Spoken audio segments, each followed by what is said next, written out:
Solo छोटी स्वागत है आप सभी का। एंड यहाँ पे जैसे आपको सबको पता है कि हम यहाँ पे बात करने वाले हैं आपसे।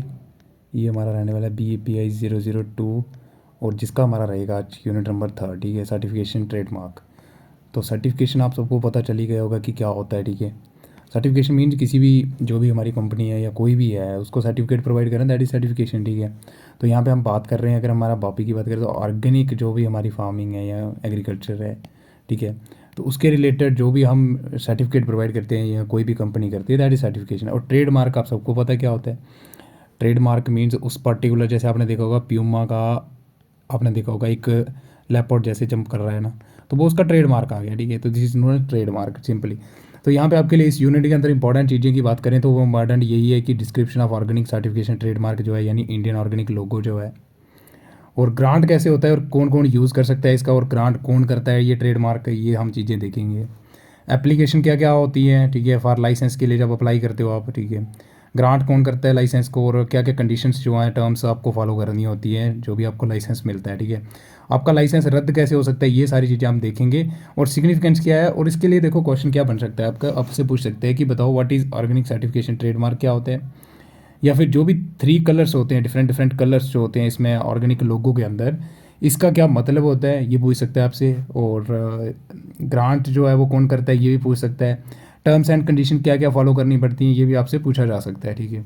और आपका जो रद्द कैसे हो सकता है लाइसेंस, ये भी इसमें हम देखेंगे, ठीक है। और सिग्निफिकेंस तो जस्ट आप 10 पॉइंट्स के अंदर आपको बस सुनना है, जो मैं चीज़ें यहाँ पे बात करूँगा आपसे, ठीक है।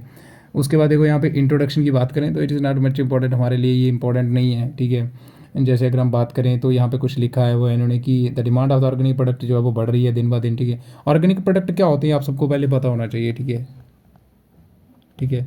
ऑर्गेनिक प्रोडक्ट होता क्या है। देखो ऑर्गेनिक प्रोडक्ट वो प्रोडक्ट होते हैं जिसमें हम केमिकल का कोई भी यूटिलाइजेशन नहीं करते हैं, ठीक है, जो कि टोटली ऑर्गेनिक बेस्ड पर होता है, ठीक है। नो केमिकल, यहाँ पे नो फर्टिलाइजर, नो पेस्टिसाइड्स, ठीक है। और ये इको फ्रेंडली होता है, ठीक है।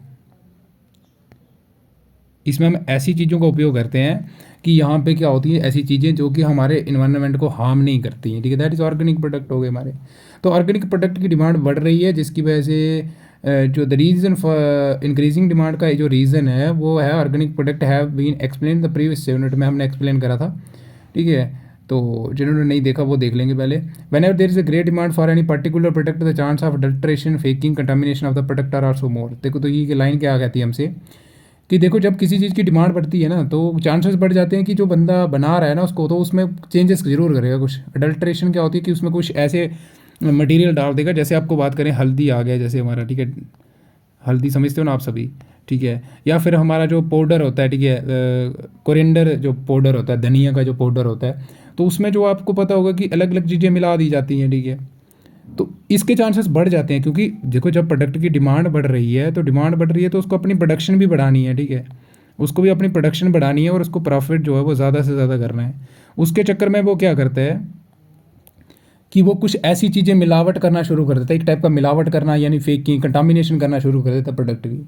The organic product fetch 20 to 30% of the percent price premium and therefore there is a greater chance of wrong claim, ठीक है।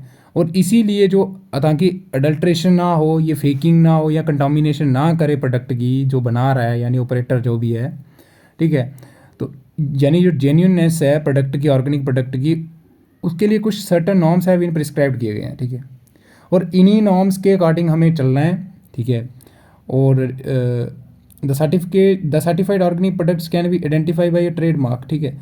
तो जो जिन जिन प्रोडक्ट पे जो भी सर्टिफाइड ऑर्गेनिक प्रोडक्ट है ना उनको हम आइडेंटिफाई कर सकते हैं उनके ट्रेडमार्क से, यानी उन पे लोगो लगा होता है। तो आपने देखा होगा कि आजकल ऐसा चल चुका है कि जो भी प्रोडक्ट हम यूज़ करते हैं उस पर जब तक वो टैग नहीं लगा हुआ है, यानी उस पर FSSAI नहीं लिखा है, आपने देखा होगा एग मार्क लिखा रहता है, ठीक है। तो ये एक टाइप का ट्रेड मार्क हुआ कि इसका मतलब क्या हुआ कि प्रोडक्ट जो है वो सेफ़ है खाने के लिए, ठीक है, प्रॉपरली जो है वो इसकी इंस्पेक्शन की गई है। तो इसी तरह से जो सर्टिफाइड ऑर्गेनिक प्रोडक्ट होते हैं जिनको सर्टिफिकेट मिला हुआ है या फिर जो भी मान्यता मिली हुई है जिनको, उनको हम आइडेंटिफाई कर सकते हैं ट्रेडमार्क के थ्रू, ठीक है, यानी उनके ट्रेडमार्क लगा होगा उन पे। जैसे इंडियन ऑर्गेनिक लोगो, ठीक है, तो आफ्टर सर्टिफिकेशन की बात करें तो inspection and the certification agency approve करती है the use of Indian organic logo by the operator. तो जो ऑपरेटर होते हैं वो यूज़ कर सकते हैं, लेकिन यूज़ कब कर सकते हैं? पहले तो इंस्पेक्शन होगी, इंस्पेक्शन मीन जांच होगी, ठीक है, वहाँ पे जाएगा वो, ठीक है, जो इंस्पेक्टर होता है वो करता है इंस्पेक्शन, ये आप सबको पता होगा, ठीक है। तो इंस्पेक्टर जो है वो क्या करता है? इंस्पेक्शन करता है, ठीक है।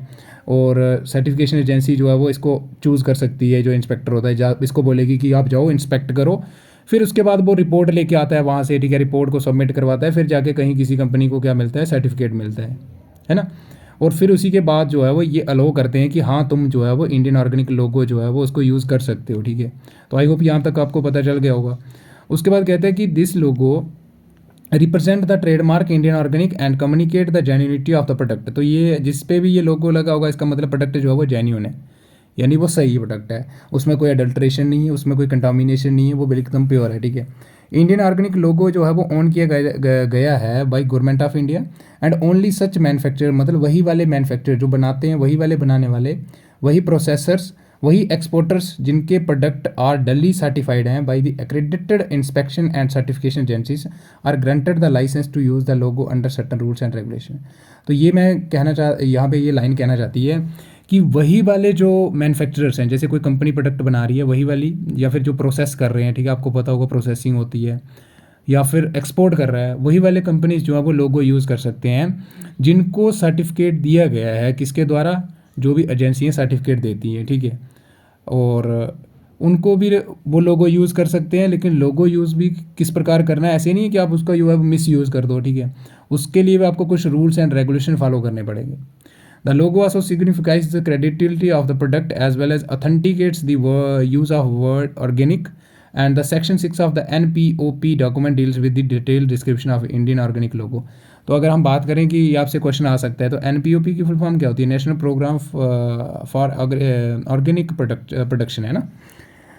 तो ये जो इसकी सेक्शन 6 है ना NPOP की, ये इसके अंदर जो डॉक्यूमेंट है ये डील करता है किसके साथ? डिटेल डिस्क्रिप्शन, यानी डिटेल के अंदर हमें बताता है इंडियन ऑर्गेनिक लोगो के बारे में। तो it is not much important, आपको जानना जरूरी नहीं है। तो यहाँ तक आपको आशा लगता है समझ आ गई। फिर से हम रिपीट करेंगे एक बार, ठीक है, ये जो पढ़ा हमने। देखो सबसे पहले क्या होता है कि ऑर्गेनिक प्रोडक्ट की डिमांड बढ़ रही है, तो जैसे जैसे डिमांड बढ़ रही है तो चांसेस बढ़ जाते हैं कि प्रोडक्ट जो है वो उसमें चेंजेस आ जाएँ, यानी उसमें मिलावट करना शुरू कर दे। अब इसी चीज़ को बचाने के लिए क्या करते हैं हम, क्या करते हैं कि जेन्यूननेस जो है वो ऑर्गेनिक प्रोडक्ट की, ताकि प्रोडक्ट जो है वो जेन्यून रहे, यानी ओरिजिनल रहे, उसमें कोई अडल्ट्रेशन ना हो। तो कुछ नाम्स को जो है वो प्रिस्क्राइब करे गए हैं, ठीक है।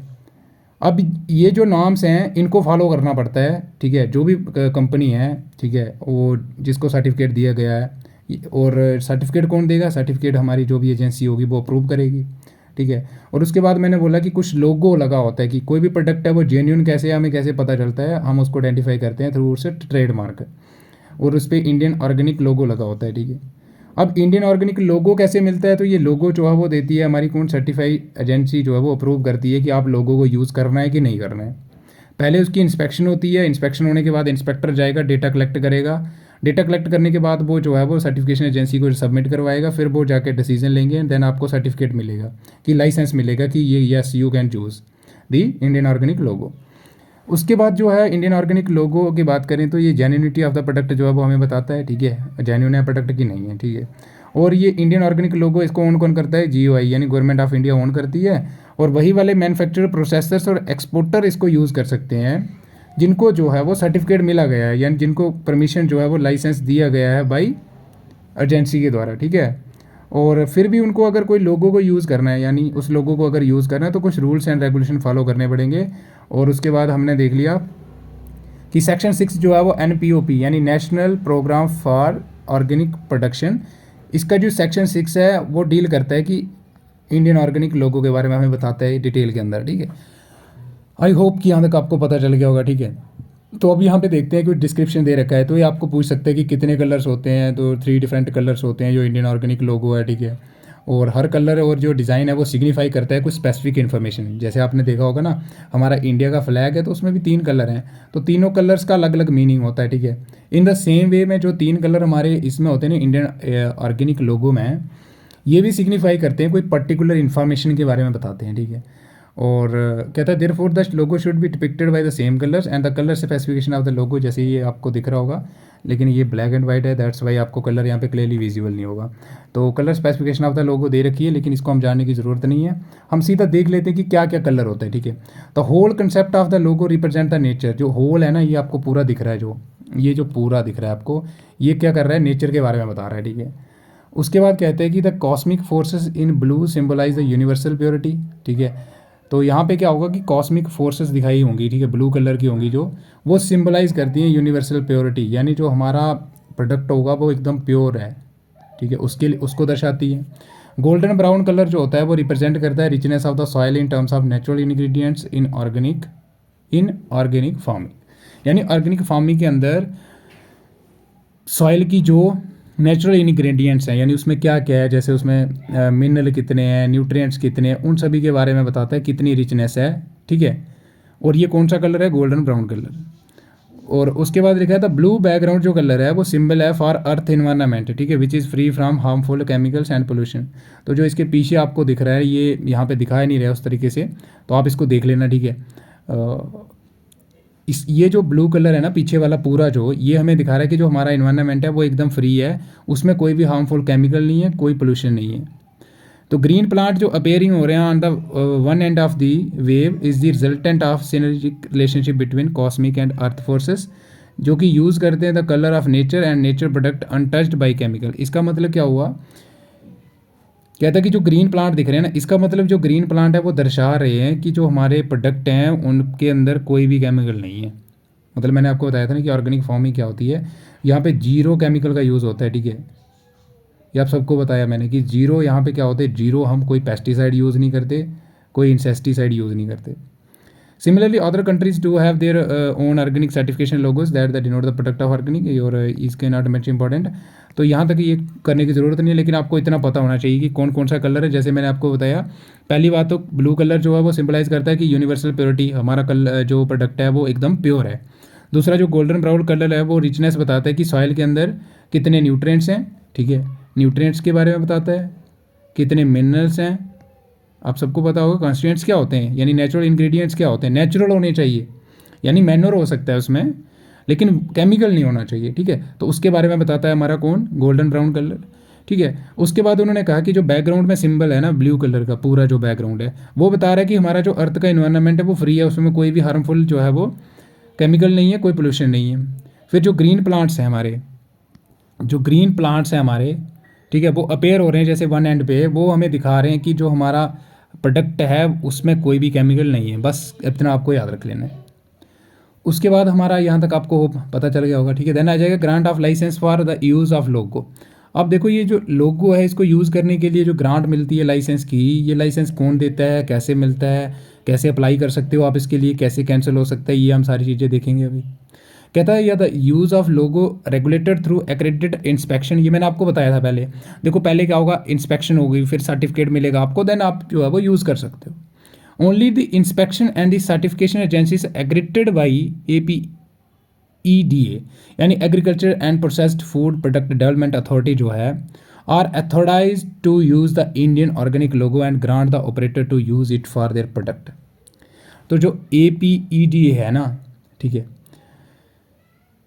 वही जो है अथोराइज्ड है इसका यूज़ करने के लिए, और वो दूसरों को भी जो है वो अलो कर सकती है कि आप भी इसका यूज़ कर सकते हो। ठीक है, the use of licence is regulated under the organic product certification mark regulation 2002।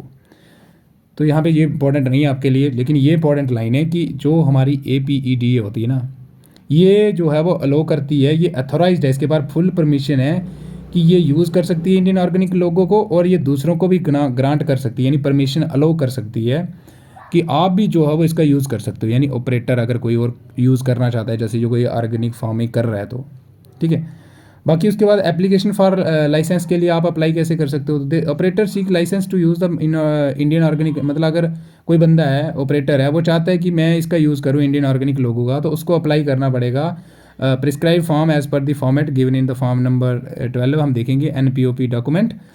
ठीक है, NPOP की फुल फॉर्म आपको पता होनी चाहिए, अपीडा की फुल फॉर्म आपको याद होनी चाहिए। ठीक है, तो फॉलोइंग इन्फॉर्मेशन जो है वो आपको सबमिट करवानी पड़ेगी long with the application form. तो आप इसके लिए कैसे अप्लाई कर सकते हो, आपको एक एप्लीकेशन फॉर्म फिल करना पड़ेगा। ठीक है, एप्लीकेशन फॉर्म फिल करना पड़ेगा, ठीक है। और उसमें आपको फॉलोइंग डॉक्यूमेंट्स जो है वो भी अलॉन्ग अटैच करने पड़ेंगे। जैसे आपको क्या करना है, applicant should give details of the inspection maintain during the course of manufacture production और प्रोसेस, ठीक है। तो जो इंस्पेक्शन, अगर इंस्पेक्शन हुई है भाई आपकी कंपनी में, यस हुई है, किया गया है भाई इंस्पेक्टर के द्वारा हमारी कंपनी में इंस्पेक्शन, तो उसके बारे में भी आपको जो है वो लिखना है, ठीक है, कि हाँ हुई है वो, उसके बारे में डिटेल फुल आपको देनी है। उसके बाद the application form should be signed by the appropriate individual, तो जो प्रॉपर जो भी अप्लाई कर रहा है उसके द्वारा साइन होना चाहिए वो। फॉर एग्जांपल जैसे the concern farmer, exporter, appropriate जो भी अप्लाई कर रहा है उसके द्वारा ही साइन किया होना चाहिए वो फॉर्म।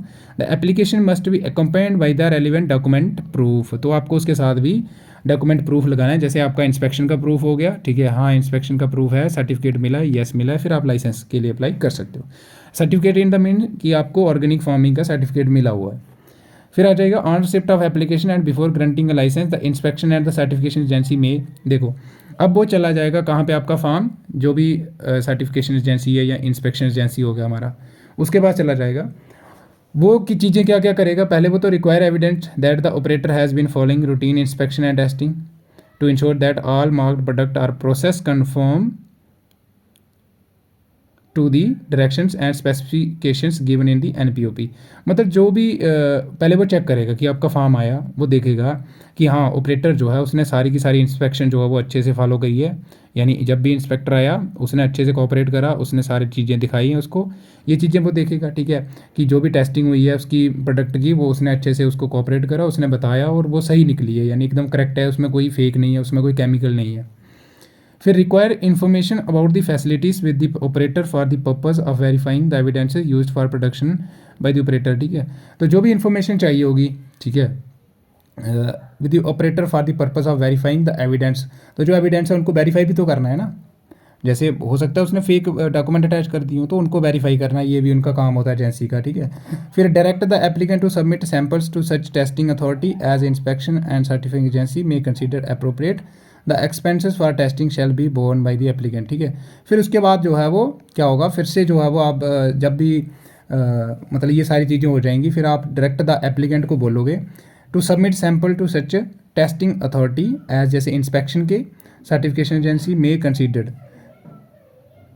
अप्रोप्रिएट, जो भी एक्सपेंस होगा इस चीज़ का वो सारा पे करेगा कौन, एप्लीकेंट, ठीक है।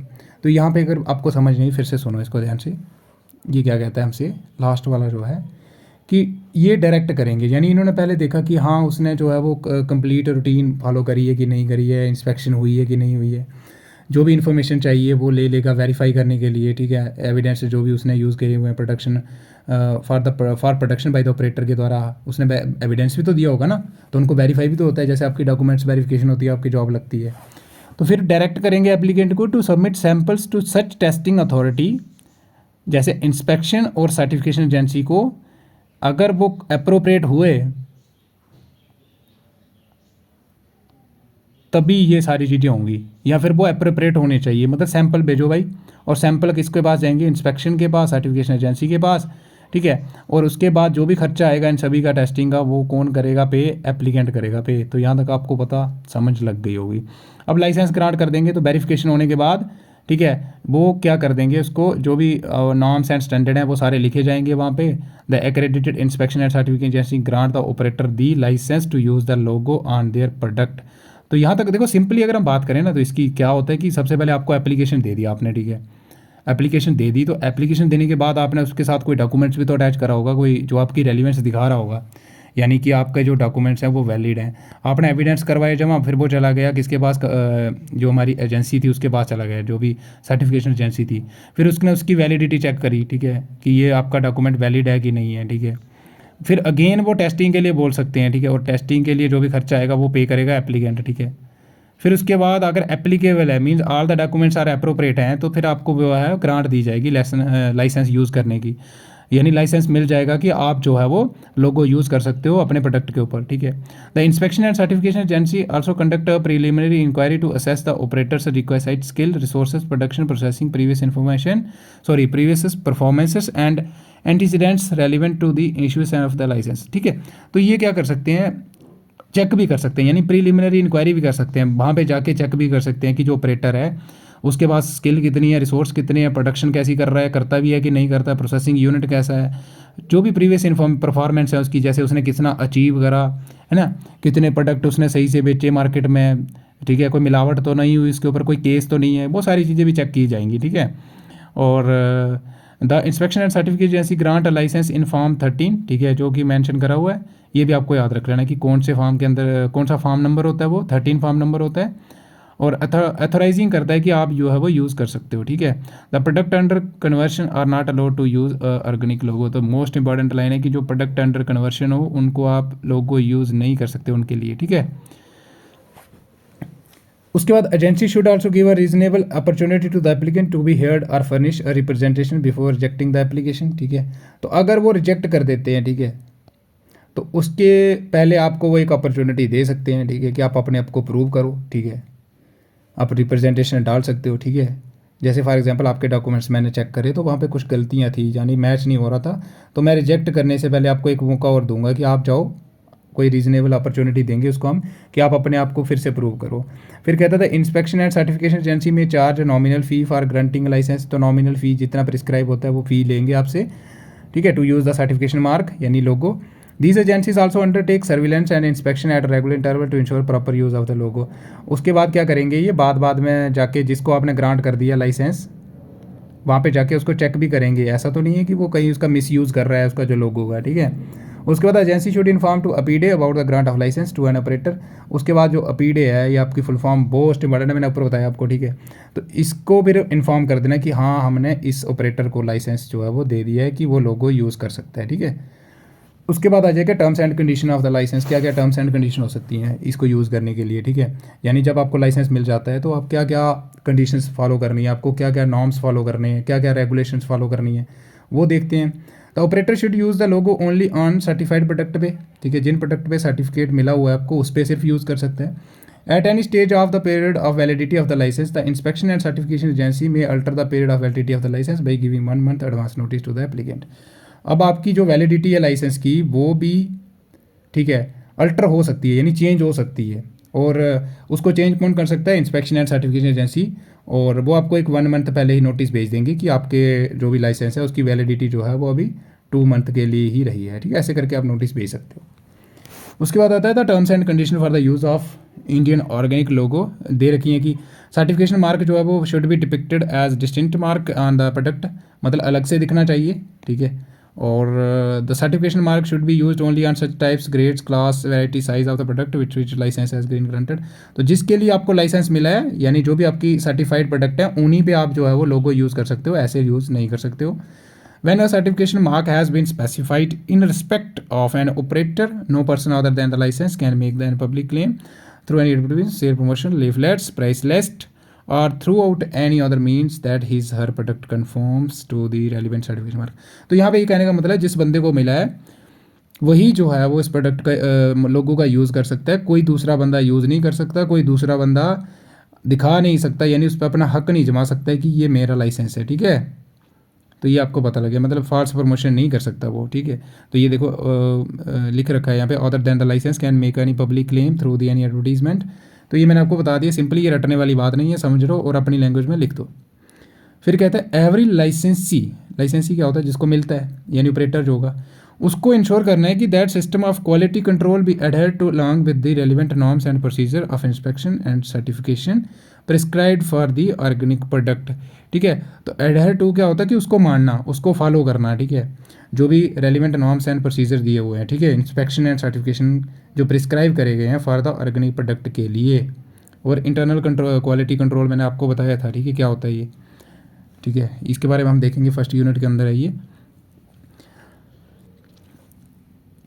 उसके बाद आ जाएगा द लाइसेंस जो है वो लाइसेंसी सॉरी या operator should maintain a complete record for the data relating to input tests and inspections for the inspection and certification agency, यानी उसको प्रॉपरली फिर डेटा भी मेंटेन करके रखना पड़ेगा, किसको, लाइसेंसी, जिसको लाइसेंस मिला है, ठीक है, उसको कंप्लीट रिकॉर्ड मेंटेन करके रखना है, data relating to inputs tests, जो भी उसने इनपुट्स करी हुई हैं, ठीक है, कि हाँ मैंने ये करा, ठीक है, ये यहाँ पे मैंने चीज़ अप्लाई करी, यहाँ पे मैंने कोई केमिकल अप्लाई नहीं करा, ठीक है, तो उन या फिर इस प्रोडक्ट पे मैंने इस लोगो का यूज़ करा, वो सारी चीज़ें जो है उसके पास रिकॉर्ड होने चाहिए, ताकि जब इंस्पेक्शन के लिए इंस्पेक्शन और सर्टिफिकेशन एजेंसी आते हैं तो वो उनको दिखा सके एविडेंस, ठीक है।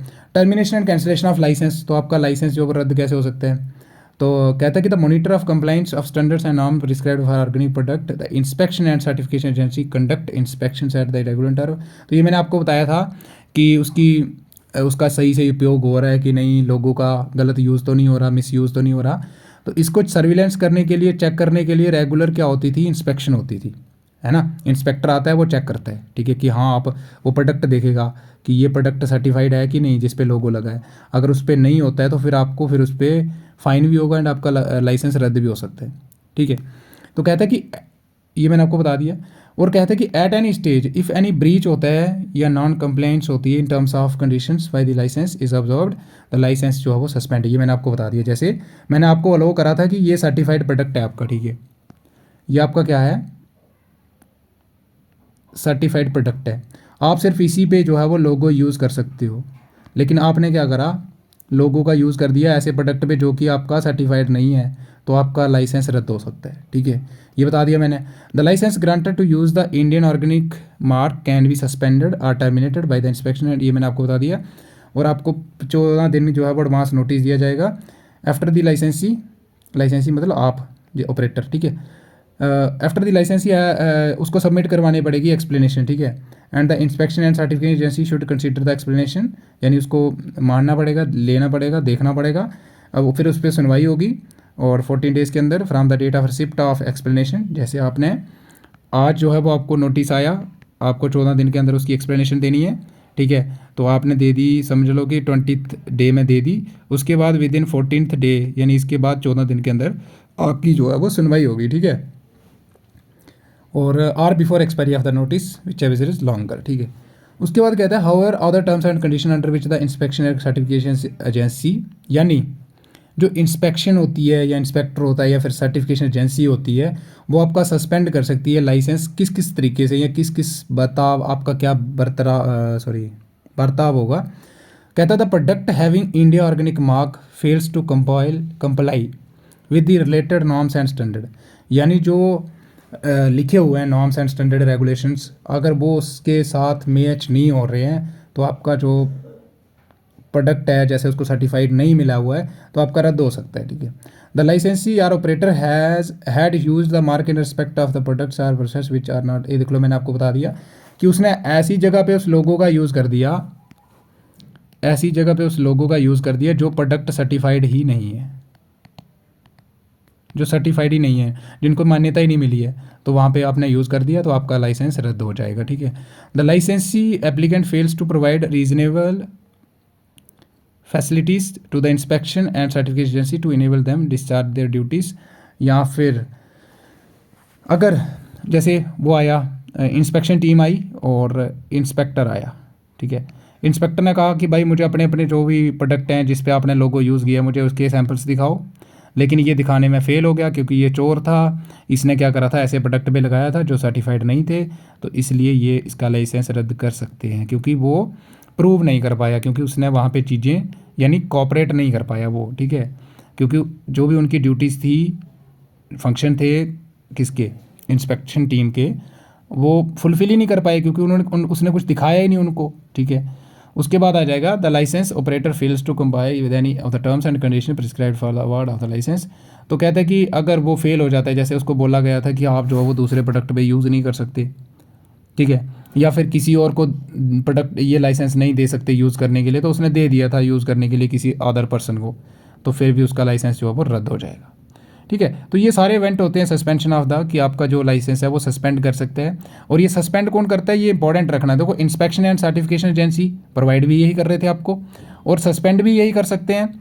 उसके बाद क्या करते थे, जो इंस्पेक्शन एंड सर्टिफिकेशन एजेंसी है ये कम्युनिकेट करते थे, यानी जो भी इन्फॉर्मेशन है उसको शेयर करते थे। जब आपको लाइसेंस इन्होंने इशू करा तो इनको अपीडा को बताना पड़ता था, है ना, कि हमने इस पर्सन को लाइसेंस दिया। अब जब रद्द हो रहा है यानी टर्मिनेट हो रहा है तब भी इसको बताना पड़ेगा, ठीक है। और डिसैमिनेट फॉर वाइडर सर्कुलेशन, डिसैमिनेट क्या होता है, यानी प्रोवाइड करना, पहुंचाना, है ना। उसके बाद आ जाता है सिग्निफिकेंस क्या है सर्टिफिकेशन ट्रेडमार्क की, तो इंपॉर्टेंस क्या है। तो कहता है कि after grant of licence the licence used for certification mark on the packet of the product to designate it as organic ठीक है। तो ये वही आगे कि जब आपका जो लोगो है उस पर लगा है, इसका मतलब क्या, प्रोडक्ट आपका ऑर्गेनिक है, ठीक है। तो product having the organic mark are authenticated होते हैं to be organic after compliance to of the norms and standard prescribed under the NPOP. Consumer will be assured by the mark of the label of the product. In case any complaint about the product, the consumer may contact the certifying agency and also could challenge in the consumer court. अब देखो यहाँ पे most important, ठीक है। तो इसकी significance क्या है, देखो मैंने आपको ये शुरू में बताया था कि जब हमारी क्या होता है कि FSSAI लिखा रहता है हमारे किसी प्रोडक्ट पे, या फिर उस पर एग मार्क लिखा हुआ है, तो इसका मतलब क्या होता है, हम समझ जाते थे कि नहीं यार ये प्रोडक्ट जो है वो अश्योर्ड है, प्रोडक्ट जो है वो ऑथेंटिक है, प्रोडक्ट जो है वो हमारे लिए जेन्युइन है। तो अगर फॉर एग्जांपल फिर भी कोई गलती आती है, यानी प्रोडक्ट आपको लगता है, कोई कंज्यूमर है जो खा रहा है उसको लगता है कि नहीं ये प्रोडक्ट सही नहीं है, तो वो सर्टिफाइंग एजेंसी को अप्रोच कर सकता है, उसके पास जाके कंप्लेन कर सकता है, या फिर वो चैलेंज कर सकता है कहाँ पे, कंज्यूमर कोर्ट, आप सबको पता होगा, ठीक है। उसके बाद कहता है कि फॉलोइंग एडवांटेजेस दे रखे हैं, क्या क्या, इंश्योर दैट ऑर्गेनिक प्रोडक्ट जो है वो जेन्यून है, सेफ है, ये मैंने आपको बता दिया, ठीक है। Product is produced without using any chemical, ये भी मैंने आपको बता दिया कि प्रोडक्ट जो है उसमें कोई केमिकल नहीं है, ठीक है। The gain the consumers confidence, देखो हम क्या होते हैं, हम उन प्रोडक्ट पे ज़्यादा, हम बोलते हैं ना कि ये लोकल है, ये लोकल प्रोडक्ट है। हम लोकल प्रोडक्ट क्यों कहते हैं उनको, क्योंकि हमें उनके बारे में एश्योरेंस नहीं है, इसलिए हम उनको खाते नहीं हैं, ठीक है। लेकिन जिस प्रोडक्ट पे कोई अच्छा सा टैग लगा होगा, हम बोलते हैं, देखो अब कोई भी ब्रांड वाली चीज़ या बड़ा कोई नाम होगा जिस कंपनी का, तो उसने ब्रांड कमाया हुआ है ना, क्योंकि हमें उस पर आंखें बंद करके विश्वास होगा। जैसे आप प्यूमा का शूज़ लेते हो तो आपको आंखें बंद करके विश्वास होगा कि नहीं भाई प्यूमा लेंगे तो चलेगा। लेकिन अगर वहीं पे आप रोड पे जा रहे हो और रोड पे आपको मिल रहा है कितने का, 1000 रुपये का शूज़ मिल रहा है, लेकिन उस पर कोई कंपनी का नाम नहीं है, आपको श्योरिटी होगी क्या, नहीं होगी। आप उस पर ट्रस्ट नहीं करोगे, आप सोचोगे ये 1000 रुपये तो ले रहा है मेरे से, लेकिन ये मुझे पता नहीं है 2 दिन ही चलेगा। तो ये सारी चीज़ें जो है वो ये अश्योरेंस कौन दिलाता है, ये हमारा प्रोडक्ट पे अगर लोगो लगा हुआ है, ठीक है। तो ये it gains the consumers confidence, तो कॉन्फिडेंट होते हैं हम अबाउट दैट, है ना। It signifies the product is from India in case of export, तो अगर लोगो लगा हुआ है इसका मतलब है आपको पता है इंडियन लोगो लिखा होगा उस पर सारा कुछ, तो इसका मतलब प्रोडक्ट कहाँ पे है, वो इंडिया में बना हुआ है, ठीक है। और उसके बाद इसमें क्या लिखा हुआ है यहाँ पे, लेट्स सम अप, ये हो गया। अब ये models answer is not much important, और ये कुछ दे रखे हैं, ठीक है। एप्लीकेशन लाइसेंस के लिए कैसे होता है, तो आप इसको देख सकते हो, ठीक है, कि grant of licence of the use of certification mark under the organic product certification marks regulation 2002, तो ये कुछ ऐसे करके प्रोडक्ट होता है, आप इसको लिख भी सकते हो एंड आपका आंसर अच्छे से बनेगा कि मैं जो है वो ये बिज़नेस कैरी कर रहा हूँ, जहाँ पे कैरी कर रहा हूँ अंडर द स्टाइल ऑफ, तो ये आप सारी प्रोडक्ट क्या है, टाइप, साइज़, ग्रेड क्या है, आपको वो सारा लिख सकते हो। तो ये आपको सारी जो है वो डेजिग्नेशन, नेम, सीरियल नंबर, ये सारी चीज़ें वहाँ पे आ जाएंगी, और मैं undertake to intimate to the inspection, ये सारी चीज़ें आप लर्न कर सकते हो, अगर आपको लिख सकते हो पेपर में तो लिख के आ जाना, ठीक है। और करंट अफेयर से लेके कितनी मैंने कमाई की है ये सारा आ जाएगा, फ्रॉम टू एस्टीमेट, ठीक है। तो ये आप ऐसे करके भी इसको देख सकते हो, but is not much important. फिर आपके लास्ट में सिग्नेचर, नेम, डेजिग्नेशन, ठीक है, और ये किस दिन हुआ, वो सारी चीज़ें आ जाएगी। अगर आप इसको लिख देते हो तो ये हमारा आ जाएगा कि हम कैसे अप्लाई कर सकते हैं, ठीक है। फिर ये लिखा हुआ है कि इंडिया ऑर्गेनिक लोगो के लिए, ठीक है, लाइसेंस के लिए आप अप्लाई कर सकते हो, licence for the use of Indian organic logo certification mark, उसके लिए आपको कैसे अप्लाई करना है, ये उसके लिए आ गया। तो यहाँ पे उनके सिग्नेचर हो जाएंगे जो एक्रेडिट आपको दे रहा है, ठीक है। उसके बाद आ गया first schedule second certification mark, किस पे और कौन सा प्रोडक्ट है, ठीक है। जैसे ये प्रोडक्ट है तो इस पे प्रोडक्ट, इसका प्रोडक्ट का नाम इस साइड आ जाएगा, और इसमें मार्क क्या है उस पर, तो ये उतना ज़रूरी नहीं है आपको जानना, ठीक है। ये डिक्लेरेशन आ जाएगा लास्ट में, ठीक है, अपीडा के लिए, कि हमने उसको declare that we have been granted licence number इतना। तो अपीडा को मैंने बताया था ना कि जब भी हम इशू कर रहे हैं या फिर कैंसिल कर रहे हैं लाइसेंस को या टर्मिनेट कर रहे हैं, तो मैंने आपको बताया कि अपीडा को बताना बहुत ज़रूरी है। तो ये देखो यहाँ पे अपीडा को भेजा हुआ है इन्होंने, ठीक है। और ये बताता कौन है, ये मैंने आपको बताया था, ये इंस्पेक्शन एंड सर्टिफिकेशन एजेंसी जो होती है वो बताती है, ठीक है, डिस्क्लोज करती है information. Inspection and certification agency जो हमारी होती है ये वो बताएगी, ठीक है। उसके बाद ख़त्म हो गया हमारा ये, ठीक है। तो आशा करता हूँ कि अगर फिर भी आपको कोई डाउट है ना तो आप ज़रूर बताइएगा, लेकिन डाउट होना नहीं चाहिए, ठीक है। मैंने अच्छे से बताया, बस जो मैंने चीज़ें बताई है कि क्या फ़ायदे हैं, टर्मिनेट कैसे होता है, पॉइंट्स के अंदर आंसर लिखना है आपको बस सिंपली, ठीक है। तो यहाँ पे मैं आपको बता भी देता हूँ कि कैसे आपको आंसर लिखना है इस क्वेश्चन का, जब भी आपको आता है ना एग्ज़ाम के अंदर, तो आपको क्या करना है कि आंसर लिखते समय कुछ चीज़ें इंपॉर्टेंट जो है वो माइंड में रखनी है, ठीक है। जैसे आपका था यहाँ पे देखेंगे, अभी हम एक ओवरव्यू देखेंगे। तो ऑर्गेनिक सर्टिफिकेशन ट्रेडमार्क मैंने क्या बोला कि ऐसा ट्रेडमार्क इंडियन लोगो कि जिससे आपके प्रोडक्ट की इंश्योरेंस, ठीक है, ये जो जेन्यूननेस है वो बढ़ जाती है, ठीक है, अगर ये प्रोडक्ट पे लगा होगा। और इसको इशू कौन करता है ये मैंने आपको बता दिया, inspection agency and certification agency जो है वो इशू करती है। और आफ्टर इशूइंग इंस्पेक्शन जो एजेंसी या सर्टिफिकेशन एजेंसी है इसको बताना होता है किसको, अपीडा को। इसकी फुल फॉर्म मैंने आपको बताई थी, आप मुझे ज़रूर बताओगे अभी। अपीडा को बताना होता है कि हमने इस बंदे को लाइसेंस नंबर इतना, ये इस बंदे का नाम है ऑपरेटर, इसको हमने ये लाइसेंस जो है वो इशू करा है, ठीक है। अगर वो कैंसिल करते हैं तो फिर से आपको एप्लीकेशन लिखनी है अपीडा को कि हमने ये लाइसेंस नंबर इस बंदे का रद्द कर दिया है। कैंसिलेशन का रीज़न लिख दोगे कि क्यों टर्मिनेट करा, हो सकता है उसने मिसयूज़ करा हो, ठीक है। फिर ग्रांट कैसे कर सकते हो, तो एप्लीकेशन के लिए मैंने आपको बताया आपको एक एप्लीकेशन लिखनी है, ठीक है। उस पर आपको बताना है कि मेरा नाम ये है, सारी चीज़ें आप लिखोगे उसमें डिटेल, और प्लस एविडेंस जो है वो अपने प्रोडक्ट के वो पूरे लगाओगे, ठीक है, उसमें, ठीक है, कि हाँ ये मेरी इंस्पेक्शन हुई है इससे पहले, ठीक है, और ये मेरे पास एविडेंस है। फिर ग्रांट कर देगा लाइसेंस कौन, इंस्पेक्शन एंड सर्टिफाइंग एजेंसी, ठीक है, वो ग्रांट कर देंगे। और ग्रांट करने से पहले वो कुछ चीज़ें कंसीडर करेंगे, मानेंगे, मतलब सोच विचार करेंगे, जैसे कि वो बोल सकते हैं कि प्रीलिमिनरी सर्वे होगा भाई, फिर से जो है वो इंस्पेक्शन होगी एक बार, ठीक है, और फिर वो आपको क्या कर देंगे, ग्रांट कर देंगे। फिर कुछ टर्म्स एंड कंडीशन थी, मैंने आपको बता दिया कि उन्हीं प्रोडक्ट पे आप यूज़ कर सकते हो जिन पे आपको सर्टिफाइड प्रोडक्ट हैं, जो आपके दूसरे प्रोडक्ट पे यूज़ नहीं कर सकते। फिर कोई थर्ड पर्सन यानी जो अदर दैन जिसको ग्रांट करा है उसके अलावा उस लाइसेंस का यूज़ नहीं कर सकता। तो ये कुछ आगे टर्म्स एंड कंडीशन, ठीक है। फिर टर्मिनेशन एंड कैंसिलेशन मैंने आपको बता दिया। अगर आपका पास थोड़ा सा भी आप अगर अपना सही से इस्तेमाल करते हो दिमाग का, तो ये आपका टर्मिनेशन हो जाएगा। उल्टा लिख देना, देखो जो टर्म्स एंड कंडीशन है उनका उल्टा, इसका मतलब इसका मतलब क्या हुआ कि टर्म्स एंड कंडीशन फॉलो नहीं हो रही है, यही मतलब हुआ। और जिन बच्चों को लग रहा है कि वीडियो थोड़ा मैंने फास्ट बोला है तो वीडियो को स्लो ज़रूर कर लीजिएगा, ठीक है।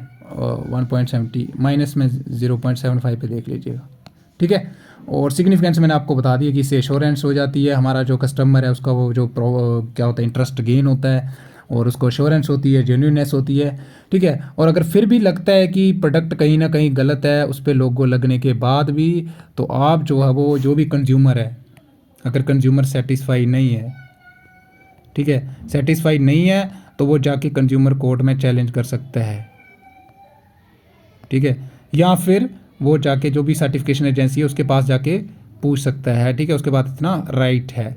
तो ये था हमारा कंप्लीट आज का, ठीक है, जो मैं आपसे शेयर करा सर्टिफिकेशन ट्रेडमार्क बापी 002। और आशा करता हूँ कि आपके जो भी डाउट्स थे ना वो क्लियर हो चुके होंगे, ठीक है। सो मिलते हैं जल्दी दूसरा इसका अगला यूनिट लेके, तब तक के लिए इसको आप अच्छे से देखो, ठीक है। और रटने वाली चीज़ें कुछ नहीं है, बस अगर दिमाग लगाओगे तो हो जाएगा ये।